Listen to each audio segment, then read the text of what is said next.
Hola, ¿cómo están? Yo soy Aleida Rueda, soy periodista de ciencia y presidenta de la Red Mexicana de Periodistas de Ciencia y los invito a ver esta charla que hemos titulado ¿Cómo aprovechar los nuevos formatos para contenidos de ciencia y de salud? Acompáñenos. Eh, Muy bien. Antes de iniciar con ella, quisiera recordarles dónde pueden ver la programación de estos webinars semanales que estamos teniendo desde julio. Todos son gratuitos y bueno, están abiertos a todo público, ¿no?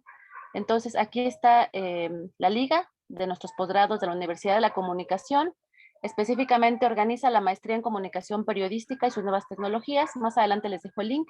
Y bueno, como les dije, es uno por semana. De hecho, a partir de la siguiente semana se van a juntar dos. Y va a haber alguno en sábado por ahí, ¿no? Entonces, para los que no pueden entre semana, pueden hacerlo en sábado. Y bueno, pues iniciamos el 28 de agosto, ¿vale? Cualquier información, aquí está Christopher, se los presento, de la Universidad de la Comunicación. Ahí le pueden escribir o a los teléfonos o lo que tenemos en la página. Pues sí, ahora sí, listo. Pues muchísimas gracias a Aleida Rueda por haber aceptado estar en este webinar. Yo tengo la fortuna de conocerla hace mucho, mucho tiempo y he visto pues su trayectoria por todas las áreas posibles de la comunicación y el periodismo de ciencia y me da mucho gusto que alguien con tanta experiencia nos pueda platicar esta tarde. La voy a presentar y bueno, rapidísimo. Aleida Rueda es periodista de ciencia, estudió periodismo y estudios latinoamericanos en la UNAM. Hizo un máster en periodismo de la agencia de la Universidad Española Rey Juan Carlos, que incluyó una pasantía en la mesa de redacción de la agencia EFE, en El Cairo. También hizo un diplomado en periodismo para países en desarrollo en el Instituto Indio de Comunicación de Masas, en Nueva Delhi. Tiene 17 años de experiencia como creadora de contenidos periodísticos en temas de ciencia, salud y medio ambiente, para medios impresos, radio, televisión e internet. Por sus reportajes, Aleida ha ganado diversos premios nacionales e internacionales, entre los que destacan el primer lugar en el Premio Nacional de Divulgación Periodística en sustentabilidad, en sus ediciones 2013 y 2016, y el Premio 2021 al Mejor Reportaje sobre COVID-19 en la categoría de Ciencia Salud del International Center for Journalists. ¡Ay, qué padre! Es muy reciente. Felicidades, Aleida. Actualmente, Aleida escribe para SciDev.net, Reino Unido, Salud con Lupa en Perú y Pie de Página México.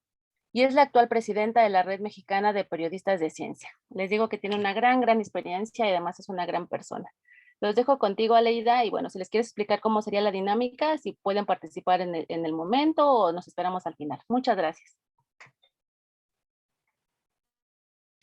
Muchas gracias, Guadalupe, muchas gracias por la invitación y gracias por acompañarnos esta tarde. La verdad es que siempre es un placer platicar con personas que están interesadas en el periodismo, en la comunicación y siempre también aprovecho para a ver a quién puedo seducir para dedicarse al periodismo de ciencia y la salud. Entonces esperemos que esto logre su cometido. Pues yo preparé una charla, no sé muy bien de cuánto tiempo, supongo que 30, 40 minutos. Usualmente me las hago de corrido, ¿no? Para que al final podamos conversar y intercambiar dudas, experiencias, anécdotas, lo que quieramos contarnos en esta tarde. Entonces, si les parece bien, voy a compartir. Permítame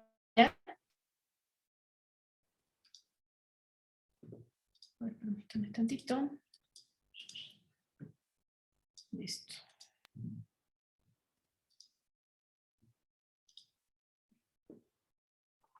Sí, ya se ve. Perfecto. Bueno, pues entonces les cuento, esta es una mini charla, la verdad es que no la quise hacer demasiado teórica porque la idea con esto es que hablemos de formatos, ¿no? De nuevas formas de narrar asuntos tan importantes como la ciencia y la salud, especialmente en un escenario pandémico. Y lo que hice fue hacer una colección de algunos de los trabajos, contenidos en los que han participado colegas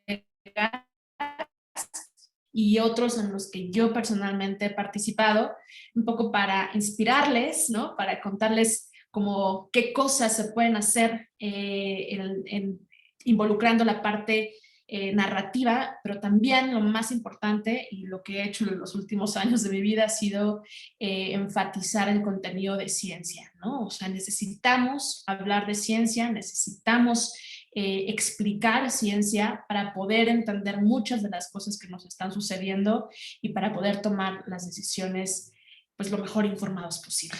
Entonces, antes de pasar a esos 10 ejemplos, lo puse así como 10 ejemplos de nuevos formatos en los contenidos de ciencia y de salud, quería contarles un poquito de lo que ha pasado durante la pandemia con el ejercicio periodístico en temas de ciencia y de salud y de medio ambiente y de cosas, digamos, antes de la pandemia. Básicamente lo que hacíamos era pues, tener una idea, ¿no? Pensar en una historia potencial, empezar a hacer una investigación periodística, como sucede en otras fuentes. Aquí es muy importante encontrar y contrastar evidencia, ¿no? ¿A través de qué? A través de artículos científicos, a través de entrevistas a especialistas de diferentes áreas y contrastar esa información para saber en dónde hay mayor evidencia y poder comunicarlo de manera más rigurosa. Después de eso, usualmente contamos la historia con este equilibrio, digamos, idóneo entre una buena narrativa y un contenido de ciencia riguroso, de calidad, etcétera, ¿no? Con esto creamos productos periodísticos que difundíamos a las audiencias no especializadas. Esto, digamos, es como el modelito de trabajo con el que pues la mayoría de los periodistas especializados en ciencia de salud trabajaríamos. Con la pandemia empezaron a suceder muchas cosas. Para empezar, pues COVID monopolizó, ¿no? Monopolizó el menú temático, entonces ahorita ya es un poco más probable que encuentren muchísimos más temas, pero claramente hubo un dominio del tema COVID a la hora de pensar historias y de ideas, ¿no? Y eso, si bien no es tan mal porque realmente pues fue el tema, es el tema, también es cierto que eso ha nulificado o invisibilizado otras historias de ciencia y de salud que vale la pena contar, no solamente porque nos parezcan muy interesantes, sino porque pueden tener impacto en las sociedades a corto plazo, ¿no? Nada más para hablar de todo lo que involucra el cambio climático, ya tendríamos montonales de historias. Pero bueno, sobre todo a inicios de la pandemia sucedió eso, ¿no? Dominio de COVID. La investigación pues empezó a suceder paralelamente a la hora de contarlo, ¿no? O sea, mientras que antes tú podías elegir una historia y tener ya un bagaje de investigaciones, de papers, de cosas para poder contar la historia, en este caso era muy complicado, es muy complicado, ¿no? O sea, la evidencia está saliendo y, como digo en el siguiente cuadro, está saliendo a cuentagotas. Entonces, es difícil tener conclusiones absolutas, en realidad la ciencia no las tiene nunca, pero también es difícil comunicar cosas cuando todavía no se tiene total certeza o todavía no se han hecho los ensayos clínicos necesarios para entender ciertas cosas. Por ejemplo, ahorita ya sabemos que el virus se transmite a través de aerosoles, pero durante mucho tiempo era imposible saber, decirle a la gente exactamente qué hacer o qué no hacer, porque no había evidencia contundente sobre cómo se podía transmitir el virus. Entonces ha sido un desafío el contar historias a partir de la incertidumbre, ¿no? Siempre decimos, hay que abrazar la incertidumbre, hay que explicarla de tal modo que las personas puedan entender que la incertidumbre es parte de la ciencia, hace parte de la ciencia, y es gracias a ella que podemos tener más y mejor conocimiento. Otro de los grandes desafíos fue la cantidad abrumadora que se ha generado de artículos científicos, tanto revisados por especialistas para ser publicados en revistas especializadas, como los no revisados, los famosos preprints, que pues son justamente que se han usado toda la vida, bueno, desde hace muchos años, para que las personas especialistas puedan discutir, cuestionar, enriquecer las investigaciones científicas, pero que ahora con COVID pues han propiciado un montón de líos en términos de que pueden ser investigaciones muy prematuras y que un periodista, si no tiene cierta formación o si no tiene ciertos años de experiencia, probablemente pueda comunicarlo como algo avanzado cuando no lo es, ¿no? O cosas que no tienen suficiente muestra, por ejemplo, no tienen suficientes personas que hayan participado en ciertos ensayos clínicos y entonces todavía no es contundente, o casos en los que hay simplemente errores de metodología, errores de interpretación, etcétera. Entonces, hay una cantidad abrumadora de artículos, de información científica, y para los periodistas, las periodistas, es realmente un desafío el identificar dónde hay suficiente evidencia para poder contar la historia, en dónde hay debates científicos y cuáles son las causas de que los haya, y sobre todo, pues bueno, cuáles serían las cosas que faltan entender para poder decirle a la gente qué hacer y qué no hacer. Entonces es una de las cosas que esta pandemia nos vino, ¿no?, a traer, nos sacudió. Otra cosa son los especialistas, pues prácticamente, claramente no teníamos ni un solo especialista en COVID-19 porque no era una enfermedad que existiera, aunque tenemos especialistas que se han ido especializando en ciertas enfermedades como el SARS-CoV, ¿no?, el antecedente de nuestra pandemia actual, o el MERS o cosas así, pues realmente era difícil identificar con quiénes podíamos contar como fuentes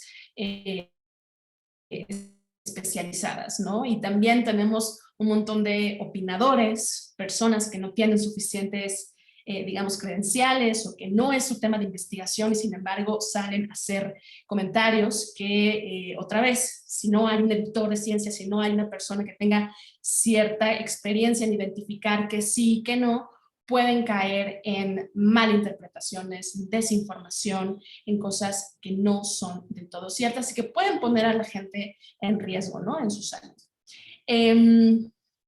Para contar las historias, pues nos enfrentamos a una vorágine también de temas, pero usualmente las mismas cosas, ¿no? O sea, todos empezamos contando qué es el virus, qué es el spike, qué es, o sea, cómo se transmite, cómo entra la célula, y luego ya se han ido diversificando, pero digamos siempre está este desafío de buscar el ángulo original para contar las historias. Y en esta búsqueda de ángulos también está el reto de explicar cosas que se necesitan para tomar decisiones. Por ejemplo, lo que les decía, es necesario saber, entender cómo se transmite el virus, que es a través de aerosoles, para poder tomar la decisión de ponerte o no un cubrebocas. Pero eso significa poder contar el contenido científico sin alarmar, ¿no?, sin propiciar preocupaciones innecesarias, que eso es algo que se ha hecho bastante durante la pandemia a través de titulares que son muy llamativos, ¿no?, que pueden atraer un montón de clics, pero que no tienen nada de rigor y sobre todo nada de responsabilidad. También nos enfrentamos a nuevos competidores, ¿no? Gente que nunca había hecho periodismo de salud o periodismo de ciencia, ahora lo están haciendo. No digo que sea malo, al contrario, ojalá que fuéramos muchísimos más. El asunto es que sin tener una experiencia previa, el tener un cierto entrenamiento en hacer estas lecturas, ¿no?, que ya les comentaba, de lecturas de artículos, pero también identificar cómo funciona la ciencia, pero también entender cómo funciona el proceso de investigación de las personas, el entender los intereses científicos, económicos, políticos que hay en la comunidad científica, etcétera. Sin entender eso puede también propiciar una información un tanto poco clara en cuanto a los beneficios que puede traer para las personas.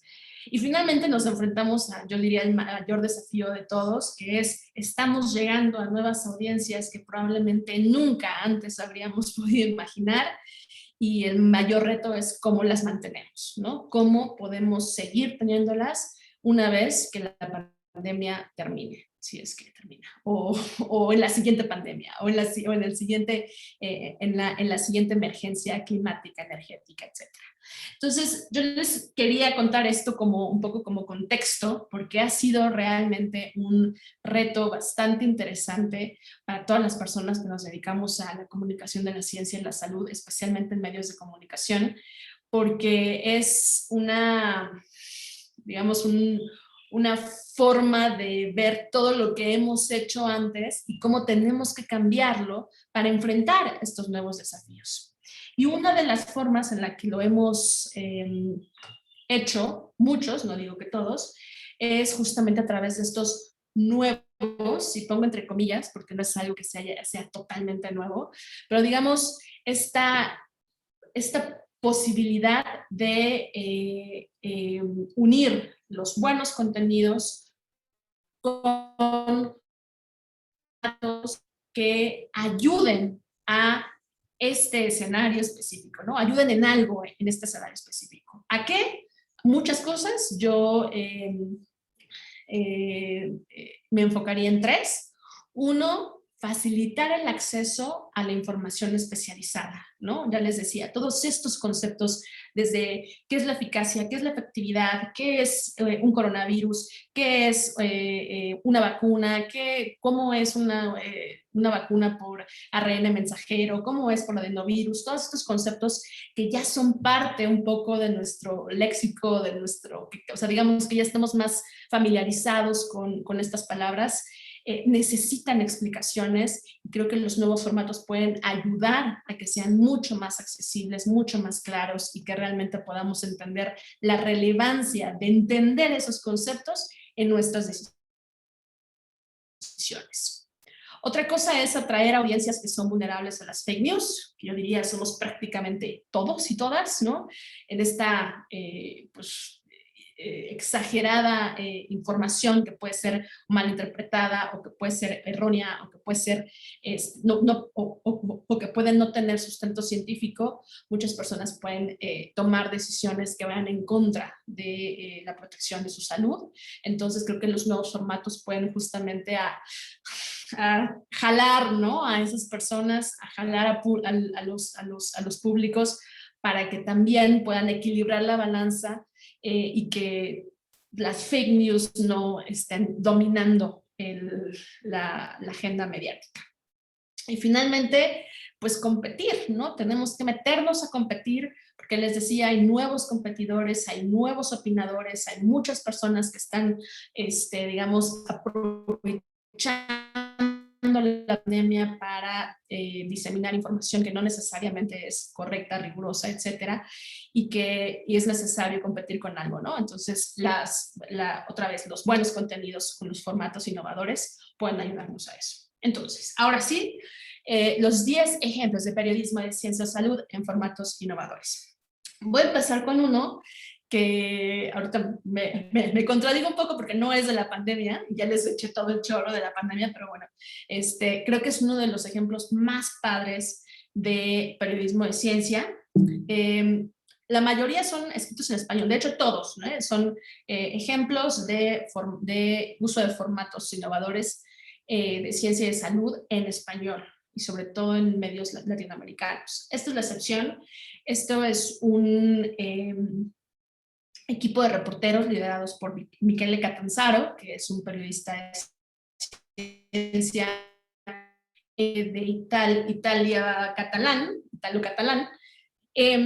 que hicieron este reportaje que les decía es para mí, uno de los más interesantes, porque aborda muchas cosas, pero en principio es una serie de casos en los que varias personas de diferentes países habían sido culpados de algún delito y la prueba de su culpabilidad era un audio, una llamada telefónica, una grabación, etc.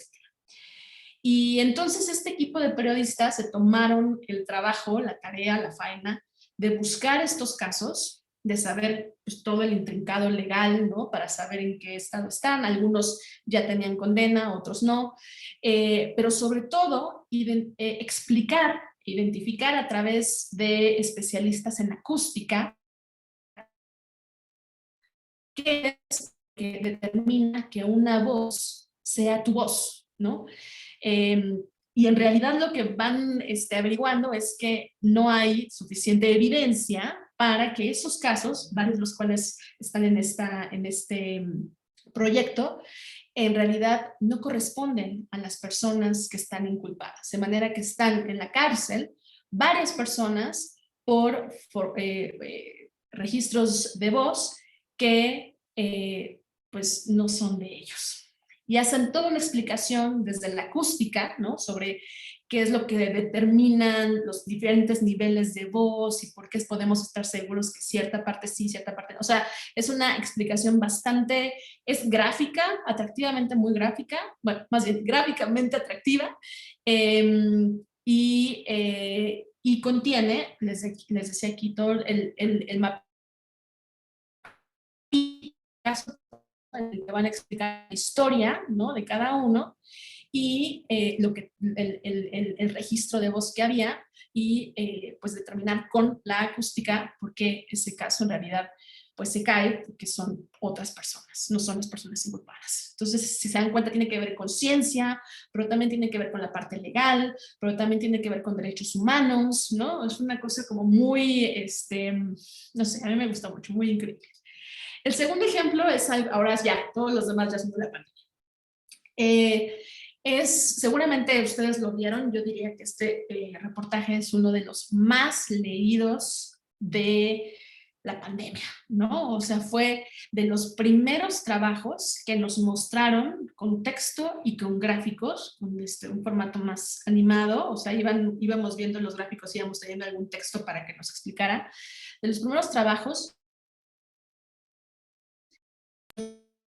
¿cómo contar las personas de SARS-CoV-2? Y es impresionante porque, digamos, son los tres escenarios, todos casos reales, es una oficina, un restaurante y un autobús. Y vamos viendo a través de estos gráficos cómo elementos tan importantes como la distancia, el número de personas, el tipo de instalación, ¿no? de estructura, la ventilación, si había o no había ventilación, si había o no había aire acondicionado, todas estas cosas influyeron en la forma en la que las personas se contagiaron. Entonces creo que no solamente es interesantísimo, sino que también nos sirve, o bueno, en ese momento, estamos hablando de junio del 2020, fue, digamos, de las primeras formas para ayudar a que tomadores de decisiones, ¿no? Desde de oficinas pudieran tener la información muy clara sobre cómo se podía contagiar su personal, sus familias, etcétera, y tomar decisiones al respecto. Me parece que es justamente esto. No los estoy abriendo porque si no perderíamos más tiempo, pero digamos, son estos gráficos, ¿no? Pues que te van diciendo ahí qué pasó exactamente, cuántas personas había, cómo fue que en este piso, por ejemplo, esta es la oficina, el ejemplo de la oficina, y ahí te dicen, en la planta 11 fueron donde más se contagiaron, ¿no? Y entonces probablemente son las perillas y bueno, había como una serie de explicaciones sobre cada caso. Entonces es un gran ejemplo, yo diría, de lo que puede hacer la vinculación del contenido científico, del seguimiento de casos, de toda la investigación que se hizo y de la parte gráfica y narrativa, ¿no? Que le da como una visibilidad impresionante y que tiene efecto en la toma de decisiones. El siguiente ejemplo es un video, lo voy a ver si se puede escuchar. ¿Se escucha? Todavía no. Voy a volver a compartir porque creo que cuando lo compartí ahora, ya no puse sonido. Ahí va.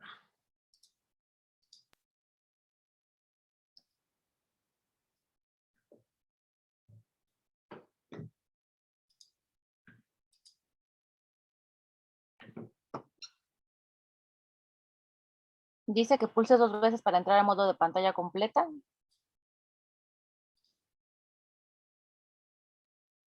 A ver. ¿Ya se ve? Ay, ahorita que lo probamos sí funcionaba. A ver, dale otra vez.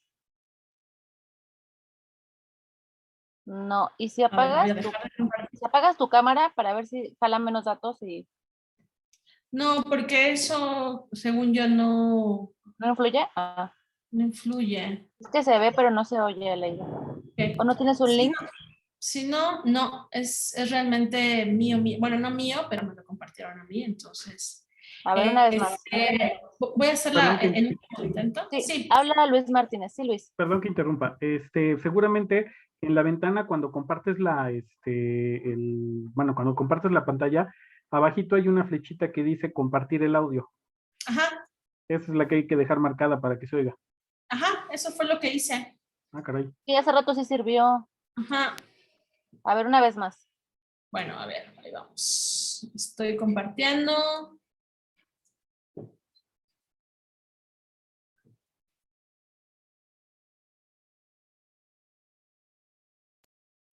Está muy bien.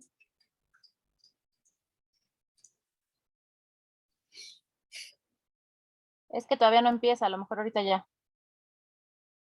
No, no quiere. Bueno, no importa, en realidad es una capsulita muy breve de 2 minutos. Está elaborada por la Universidad de Chile y además, o sea, más allá del audio, que está muy bonito y tiene música y todo eso, ustedes pueden ver, ¿no? La calidad del formato que están siguiendo, ¿no? Es una cosa bastante atractiva, muy simple, o sea, las explicaciones que están dando, porque eso también es como lo interesante, ¿no? La combinación entre la explicación que están dando y lo que estamos viendo en pantalla. Entonces, es una combinación de imágenes, sonidos, música y cosas que nos pueden dar mensajes muy, muy concretos, muy concisos, para tomar algunas decisiones. O sea, explican desde si realmente, si hay dudas de cómo se generó, pero en realidad no hay evidencia todavía de cómo se generó el coronavirus. Este cuate está explicando cómo se transmite y más adelante incluso nos dan algunos detalles sobre cosas que ya no se deberían usar, ¿no? O sea, lo de usar tapetes sanitizantes, el uso de termómetros que ni siquiera se ponen en la parte correcta, que debería ser en la frente, etcétera. Entonces, digamos, es muy conciso, bueno, es muy conciso y ustedes pueden ver el tipo de, pues recursos que están utilizando, ¿no? Al final voy a ver si lo puedo, si puedo ver cuál es el error aquí y a ver si lo podemos ver todos, porque está bastante bien hecho. Y siguiendo un poco con esta comunicación un poco más lúdica, no puedo dejar de mencionar yo diría que es el primero, o si no, el de los poquitos que ha habido, cuentos para niños. Este es un cuento elaborado por una de nuestras colegas, ella es química y comunicadora de la ciencia, Carol Perelman, que hizo este cuento dedicado para niños. Es la historia de una niña que se encuentra con dos personajes, Coronesio y Covidín, y le van un poco explicando, le van contando, y ella tiene la aventura, ¿no?, de entender cómo estos personajes están afectando su sistema inmune y cómo puede protegerse, ¿no? Entonces, un poco, les decía, es un poco para inspirarlos, para contarles de todas las posibilidades que hay en la comunicación de la ciencia y la salud, que incluye, por supuesto, a una diversidad de públicos, ¿no? En este caso, los niños, las niñas y los jóvenes. Otro ejemplo, esto ya tiene que ver un poco más con explicaciones muy puntuales.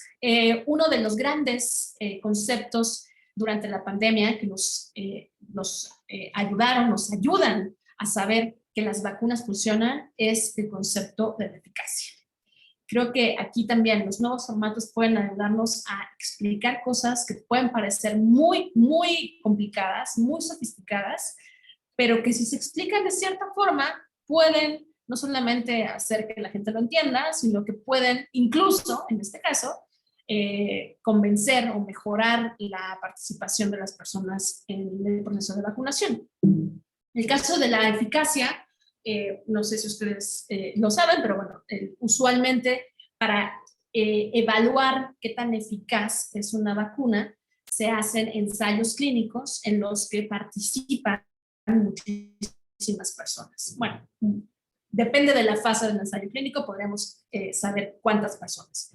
Pero bueno, en el caso de las vacunas, lo que se ha hecho en este caso, creo que este es el ejemplo de Sputnik, es un ejemplo que ha mencionado Mari Carmen Giménez, que por cierto van a tener como profesora en las próximas semanas, que se las recomiendo muchísimo porque es una pistola en todo lo que tiene que ver con comunicación del riesgo. Entonces, para evaluar las vacunas, básicamente dividen al grupo de voluntarios. Una parte de ellos reciben el placebo, que es una sustancia que no tiene ningún efecto farmacológico, mientras que otras reciben la vacuna. Y entonces se dejan que se contagien, básicamente, que se infecten para saber qué cantidad de personas de cada grupo se infectó. Entonces, en este caso, aquí lo estamos viendo, 62 de 4.902 se infectaron del grupo que recibió placebo y 16 de 14.964 se infectaron del grupo que recibió las vacunas. Lo que se hace es usar esta formulita, que es matemática básica, ¿no? Sumas y restas y divisiones. Perdón. Entonces, básicamente, las personas que se enfermaron sin vacuna, menos el número de personas el porcentaje de personas que se enfermó con vacuna, entre las personas que enfermaron sin vacuna. Se hace el cálculo y sale 92%. Lo que hizo Pictoline fue hacerlo de una forma mucho más bonita, ¿no? Aquí lo estoy mostrando, es un trabajo también en el que ha participado nuestra colega de la Red Mexicana de Periodistas de Ciencia, Carmina de la Luz. Y entonces lo explica ahí, ¿no? La eficacia no se refiere a cuántos de los vacunados no se enfermarán, sino que es un cálculo un poco más elaborado. Primero se toma un grupo, en este caso ellos tomaron como ejemplo de Pfizer, y entonces se dividen en los grupos, unos reciben la vacuna del placebo, otros reciben la vacuna, esperan a que cierta cantidad se contraiga la enfermedad y evalúen cuántos de ellos se infectaron. En el caso de Pfizer, de este ensayo de Pfizer, 162 se infectaron del grupo que recibió placebo y 8 se infectaron del grupo que recibió vacuna. No están mostrando el cálculo, no están mostrando la formulita, pero bueno, yo ya se las mostré. Probablemente para este tipo de formatos no es tan necesario poner una fórmula ahí, ¿no? Que haga más ruido. Pero bueno, ellos ahí dicen, esto significa que es 95%, la eficacia de esta vacuna es 95%. Y esta vacuna es 95% eficaz. Entonces, creo que es un concepto como muy importante que tal cual, con palitas y bolitas, ¿no? Palitos y bolitas se puede quedar muy claro y puede ayudar a entender por qué sí son confiables las vacunas, porque las vacunas son seguras y funcionan para prevenir el virus, para prevenir la enfermedad, porque lo que estamos viendo ahí, tienes más probabilidad de enfermarte o de infectarte tienes más probabilidad de infectarte si no te vacunas que vacunar. Entonces, me parece que es una muy acertada forma de hacer esta comunicación de la eficacia de conceptos. Y ahora sí, estos ejemplos que les voy a mostrar son cosas en las que yo sí he participado. Les quería un poco presumir a los colegas y las colegas de la Red Mexicana de Periodistas de Ciencia que hacen cosas maravillosas. En esto también participa la red en alianza con Verificado, con La Bombilla, con el Editor de la Semana y con un grupo fantástico de investigaciones científicas mexicanas. Y básicamente es un proyecto para verificar.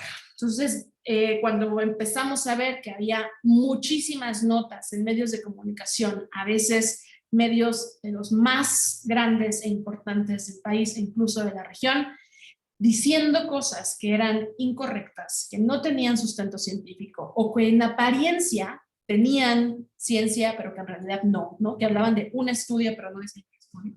Decían un grupo de investigación, pero no se sabía dónde salió. Que decían esto es causalidad, cuando en realidad no había ninguna causalidad, etcétera. Empezamos a ver, bueno, pues juntémonos, hagamos un equipo multidisciplinario que incluya a personas de periodismo, de la verificación, el arte, el diseño gráfico, la producción de audios, etcétera, y la ciencia, claramente, para verificar que contenidos son confiables o no, qué contenidos tienen rigor o no. Y entonces, esto, digamos, no es que sea un formato muy innovador, esto es una nota tal cual, pero lo interesante aquí es, digamos, el desafío, ¿no? La innovación está en cómo enfrentar este desafío, que es abrumador, es cantidades y cantidades y cantidades de notas de este tipo, ¿no? En medios reconocidos como los que ven aquí y que están propiciando información totalmente malinterpretada. No digo que sea con un afán de engañar a la gente, pero sí claramente es una muestra del desconocimiento de cómo funciona la ciencia, de cómo se publica el conocimiento, ¿no? O sea, de cómo hay ciertas claves, ciertas características de la ciencia, de la forma en la que se genera el conocimiento y que tienes que conocerlas para no caer en este tipo de noticias con el afán simplemente de jalar. El ejemplo que estoy poniendo dice, sírvame otra copa, tu vino podría funcionar como terapia anti-COVID. Y básicamente se publicó en, o sea, decenas, yo diría que centenas de medios alrededor del mundo, y partía de un artículo científico que fue súper difícil encontrar. La reportera que hizo esto, Daniela López, también miembro de la Red Mexicana de Periodistas de Ciencia, se le pasó días intentando encontrar de dónde había salido esto, ¿no? Y entonces encontró justamente un paper que en realidad no decía absolutamente nada del vino, decía que cierta sustancia, cierto elemento del vino podría tener algún efecto para reducir la inflamación, ¿no? Y algo así, pero no había ninguna relación. Pero pues suena muy bonito, sobre todo a las que nos gusta beber vino, pues suena fantástico que leer, tomar una para protegerte contra COVID. El trabajo que tienen que hacer este grupo de reporteros, verificadores, etcétera, es básicamente buscar de dónde surge esa información. Si es un paper, ¿dónde está el paper? Si es, ¿qué grupo de investigación lo está publicando? ¿De qué universidad? ¿Han hecho trabajo previo sobre esa investigación? Y sobre todo, lo más importante es entender esta relación. En este caso, la relación entre beber vino y la protección ante COVID. Si no existe una explicación que relacione esos dos elementos, esta nota es falsa. Esta nota no tiene sustento científico. La información que dice esto es totalmente, digamos, anticientífica. No hay una explicación para entender esto.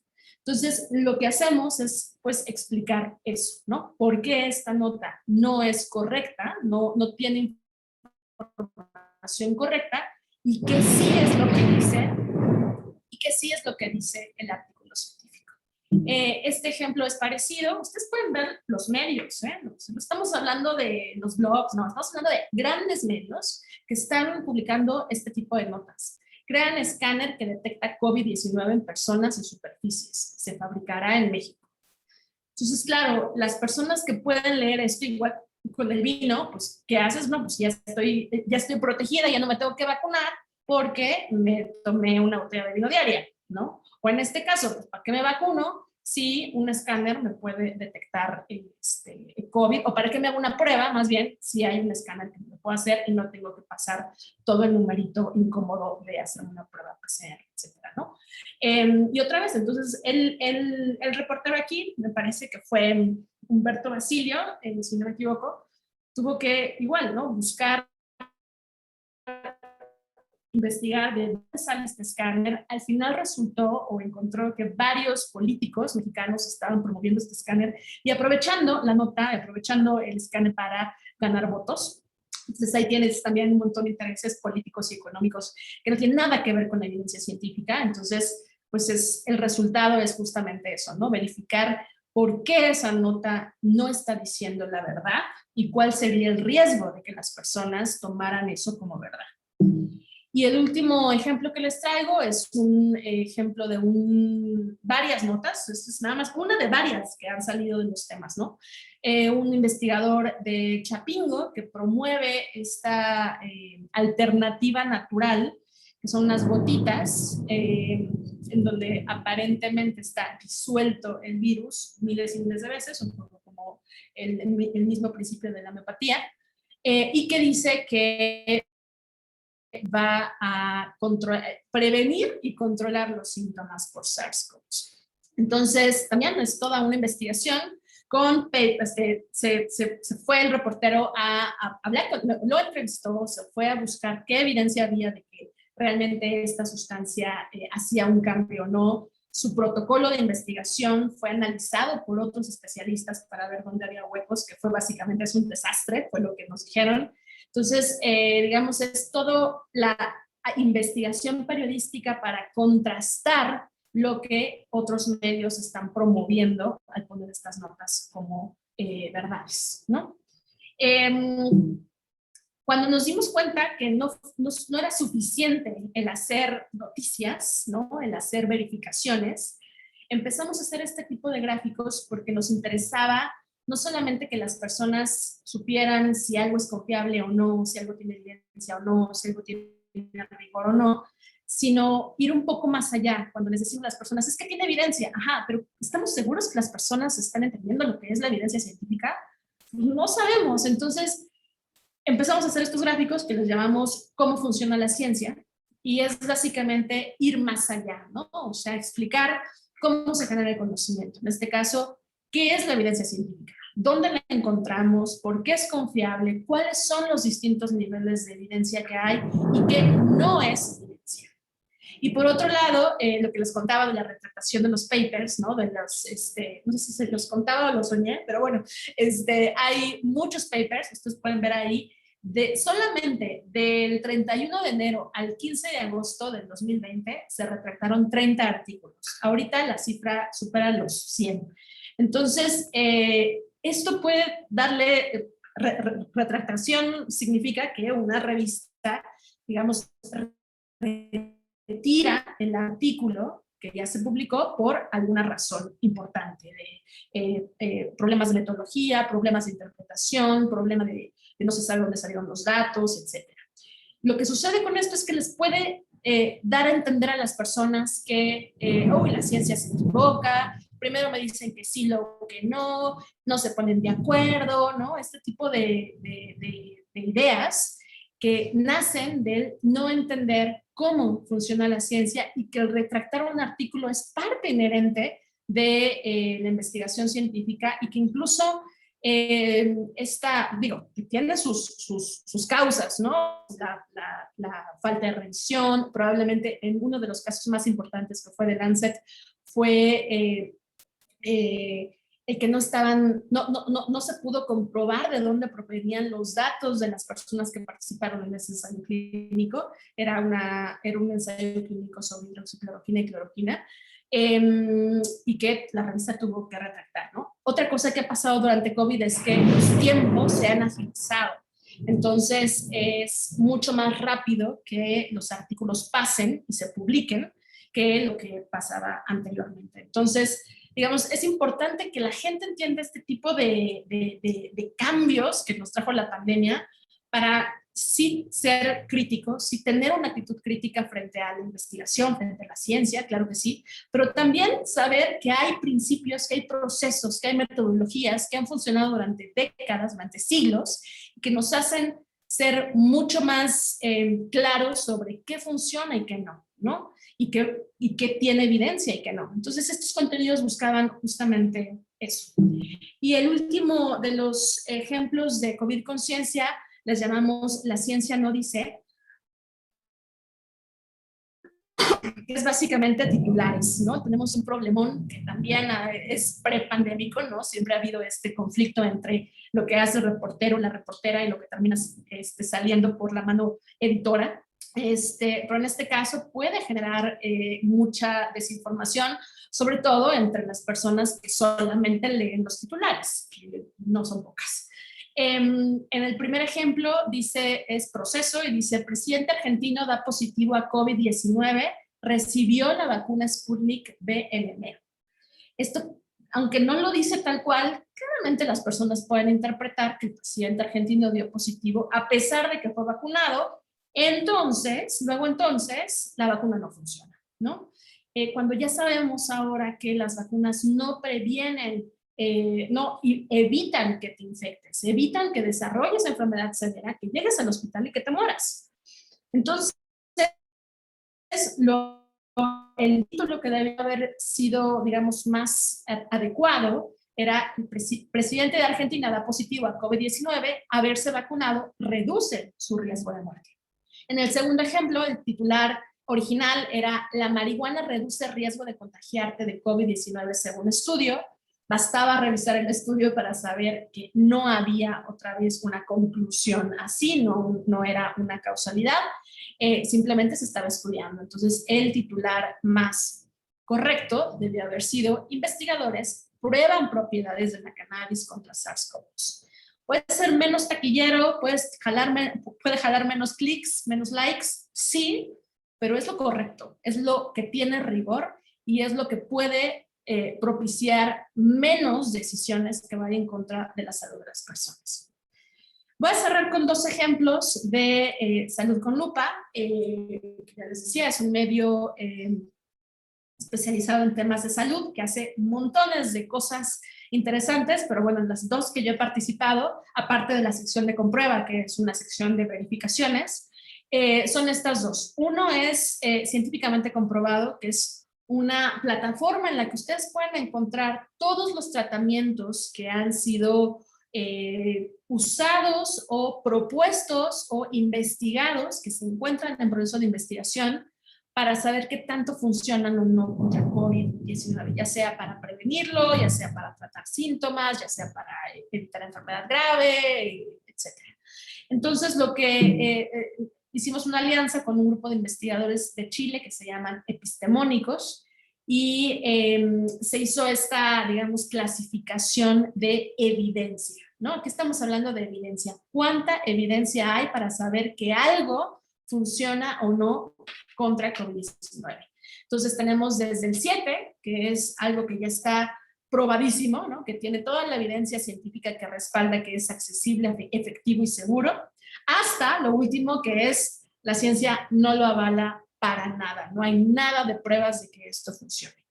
Entonces, ustedes pueden ver ahí todos los tratamientos, desde hidroxicloroquina y cloroquina hasta, creo que está hasta el dióxido de cloro, por supuesto en el número 1, dióxido de cloro.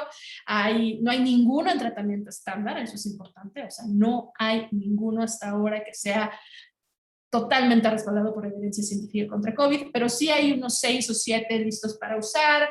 Digamos, es una buena hoja de ruta para saber que sí tiene suficiente evidencia y que no. Y el último ejemplo, mi número 10, es Desinformantes, que es una herramienta que identifica, le pone rostro a las personas que han desinformado, que han promovido información falsa, información malinterpretada, información que promueve las pseudociencias, que tiene connotaciones conspiranoicas, etcétera, y que además son gente muy famosa, muy seguida, que utilizan redes sociales, que utilizan diferentes plataformas para promover este tipo de mensajes. Entonces, ustedes ahí pueden encontrar por país, bueno, por nombre, por país, por profesión, y básicamente cuando le dan clic a cada uno hay unas fichas. Ustedes, aquí puse 2 de las mexicanas, en donde dice pues qué son, ¿no? Cuál es su profesión y cuáles son los tópicos en los que han desinformado. En el caso de Pati Navidad, por ejemplo, afirma que la epidemia de la COVID-19 es parte de un plan de una élite mundial para someter a la población, considera que la vacunación es una excusa para insertar chips en las personas, ha dicho que las vacunas son innecesarias, se ha manifestado en contra de mascarillas. Ethel Soriano promueve el uso de dióxido de cloro y afirma que otro país, en este caso Bolivia, ha logrado disminuir su número de contagios precisamente porque toman dióxido de cloro. Y luego abajo hay como todo ligas, ¿no? Para que la gente vea ese tipo de pues sus afirmaciones y las verificaciones que se han hecho al respecto para decirle, pues no, o sea, esto realmente es falso.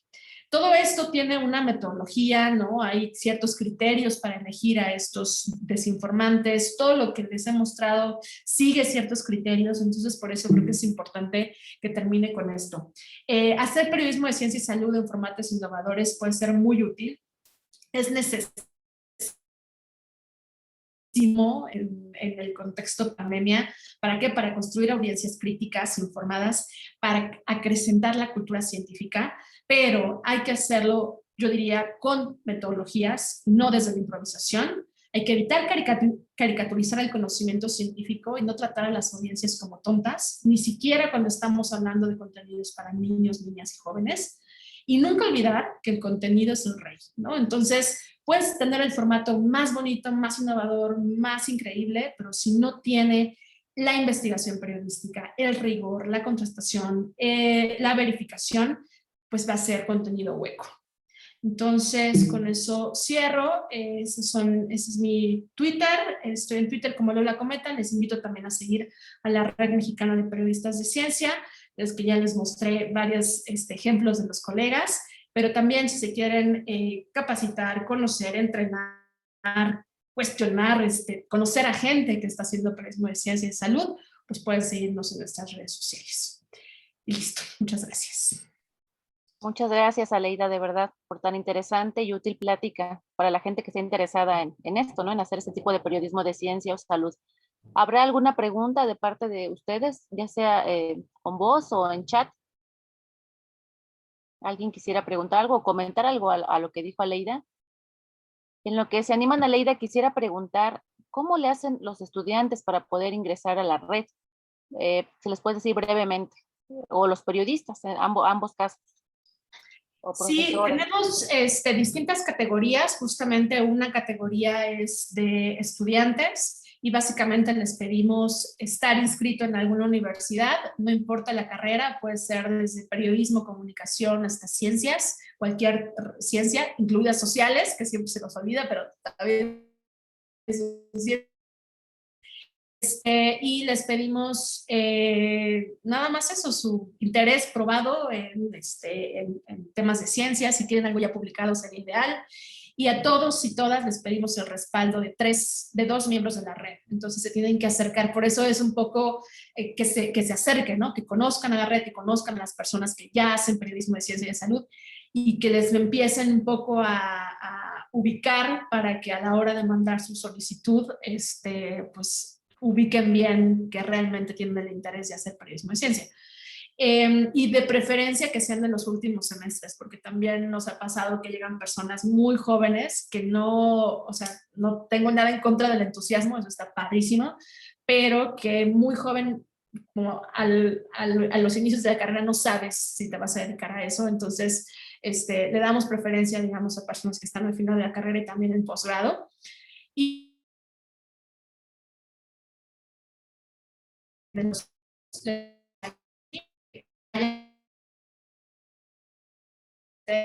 comunicación. O sea, se cortó, existe, por Aleida, ejemplo, la se cortó la última parte. que es la... Aleida, se cortó la última parte, te congelaste.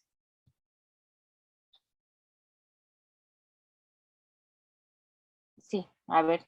Perdón, es que está lloviendo fuertísimo. Sí, también acá ya nos estamos congelando, pero bueno, se congeló nomás la última parte. Bueno, para la divulgación de la ciencia y la tecnología y la técnica. Entonces, para las personas que están interesadas en la divulgación, pues existe la SONAICIT o existen otras asociaciones. Nosotros estamos enfocados en periodismo, entonces nos interesan las personas que hagan periodismo, ¿no? Y que les interese, o que no hagan periodismo de ciencia y de salud, pero que les interese aprender y entrenarse también. Entonces, mandan su currículum, sus pruebas de trabajo.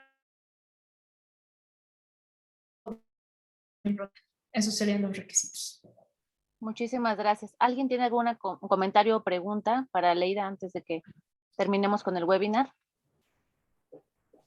¿Comentarios sobre lo que dijo? Yo Aleida. Hola.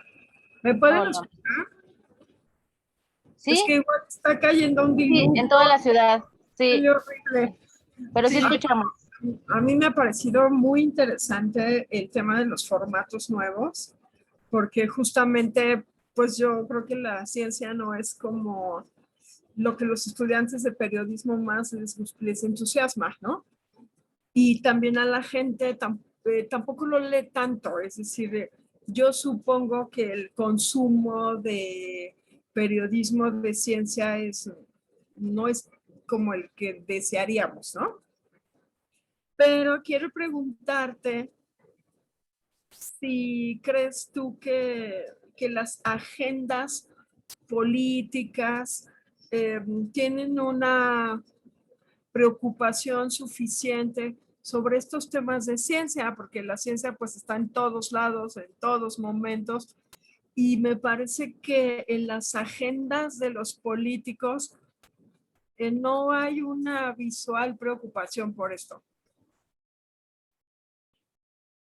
Sí, no, totalmente de acuerdo, Dinora. No la hay y cuando la hay es para uso político, ¿no? De hecho, lo que hemos visto durante esta pandemia es una politización de la pandemia, ¿no? Si te vacunas es porque estás en favor del gobierno, si no, no, o sea, ese tipo de cosas que no ayudan para nada en términos epidemiológicos, ¿no? Realmente disminuir la transmisión de casos, aumentar la vacunación, aumentar la cultura científica y que sí ponen a la población en dos, como si la ciencia fuera en dos bandos, ¿no? Entonces, creo que no existe esa preocupación, digamos, ese apoyo, ese respaldo hacia, bueno, en general hacia la ciencia. Hemos visto durante décadas, no nada más este sexenio, durante décadas es un apoyo cada vez menor hacia ciencia y tecnología, eso está claro, pero creo que la pandemia podía haber detonado este interés mucho más urgente, ¿no? Y legítimo de que las personas entendiéramos mejor cómo funciona la ciencia y cómo saber de ciencia, aunque sea lo más mínimo, puede ayudarte a mejorar tu calidad de vida o tus decisiones para proteger tu salud. Y realmente no veo pues que en estos año y medio haya habido un, un detonante para que... Sin embargo, que ha habido muchísimos esfuerzos por parte de la sociedad civil, ¿no? Organizaciones, esto que digo, colegios de periodistas, activistas, personas que vienen bueno, comunidades científicas, ¿no? Que se han organizado y que han hecho diferentes tipos de contenidos, de plataformas, de campañas, y creo que eso es donde podrán venir los mejores ejemplos y los cambios, ¿no? Y yo creo que en la medida en que la misma ciudadanía se vuelva mucho más consciente, por eso creo que estos intercambios son importantísimos, ¿no? En la medida en que los jóvenes, las personas mayores, los adultos, en general la población, la ciudadanía se vuelva más consciente de la importancia de tener mejor ciencia, no solamente como en la parte educativa, sino también en sus medios de comunicación, en su debate público, social, podremos exigirle entonces a la clase política que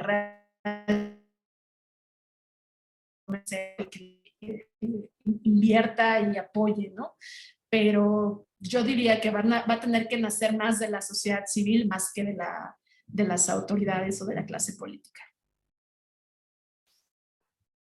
Muchas gracias, Aleida. Y pues sí, también hay casos, ¿no? De presidentes que han reconocido la importancia de la ciencia, ¿no? Creo que fue la de Finlandia, ¿no? Del periodismo de ciencia. Pero bueno, no me profundizo más ahí porque tenemos un comentario. Dice Tavo, saludos a todos. Soy estudiante de comunicación. Solo manifestar mi agradecimiento a los ponentes por esta información. Precisamente me acerco al periodismo y este webinar me nutre. Muy buena noche. Ay, qué padre, Tavo. Son de las personas que diría Leida, ¿no? Que se puede aportar un poquito, ¿no? Para que se dediquen a este tipo de áreas. Sí, es mi labor de seducción, así de si de cada conversatorio que hago nos jalamos a uno, ya, es un logro. Muy bien, Aleida. Sí, claro que sí. Muchísimas gracias. Bueno, pues si no hay más preguntas, vamos a cerrar esto porque está fallando un poquito el internet por la lluvia, ¿no? Aleida, de verdad, mil gracias de verdad por esta plática. Y justo como dijo Aleida, tenemos en nuestra programación a Mari Carmen Climet. La siguiente semana Mari Carmen va a hablar sobre comunicación de riesgo, y bueno, va a decirnos cómo mejorar la comunicación de riesgo, algunos pues consejos, recomendaciones que bueno, ella estudia desde la Universidad de Cambridge, ¿no? es mexicana y bueno, pues nos va a hablar desde allá. Se hizo un espacito para que no fuera tan de noche o madrugada por allá y va a estar con nosotros la siguiente semana. Pues muchas gracias a todos. A nombre de la Maestría en Comunicación Periodística y sus nuevas tecnologías, le agradecemos a Leida muchísimo este webinar. Quedará grabado, como todos los demás, estará en las redes de la Universidad de la Comunicación. Y bueno, les deseamos una muy bonita tarde-noche. Hasta luego a todos. Un abrazo. Adiós, Aleida. Bonita noche. Gracias, buenas noches.